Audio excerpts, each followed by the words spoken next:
Hello, and here's Alice through the plug hole. It occurred to me recently that nobody truly understands a situation until they've actually gone through it themselves or a loved one.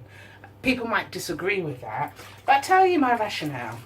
Years ago, I particularly had mental health. I was diagnosed clinically depressed, and I got on with it, as you do, because you have to get on in life. And I remember at some point I ended up having an argument with somebody. I don't generally have arguments with people, or I didn't, maybe I do now more. But one of her lasting points was that I was lazy.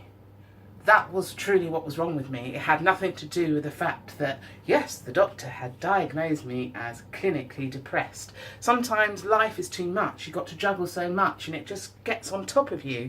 And especially when you're faced around with these judgments that you're too lazy.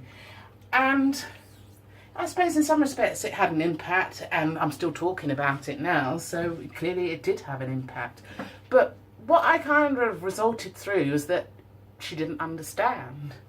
She didn't truly understand. And in understanding, it made me think of a friend of mine, a dear friend, who sadly died. And one of the last times I was with her, something happened. I can't really remember what happened, but what I remember clearly was her turning to me and going, "You don't understand, but that's okay."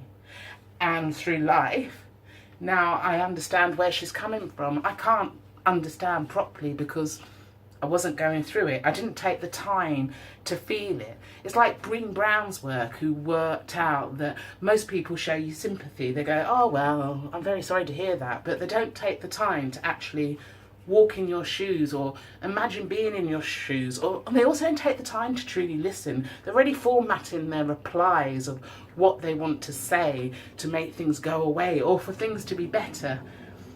So yeah, so we don't really truly understand it until we've gone through it or a loved one has gone through it. We have to witness the pain. We have to feel it, the pain too. And most people don't really want to feel pain. I don't blame them. Actually, it's one of my favourite emotions, because from pain comes creativity. From pain comes change, whether it's positive change or negative change, but generally, eventually change. And change has to happen. It happens whether you want it or not. So, yeah. And that's the end of my musings. Thanks very much.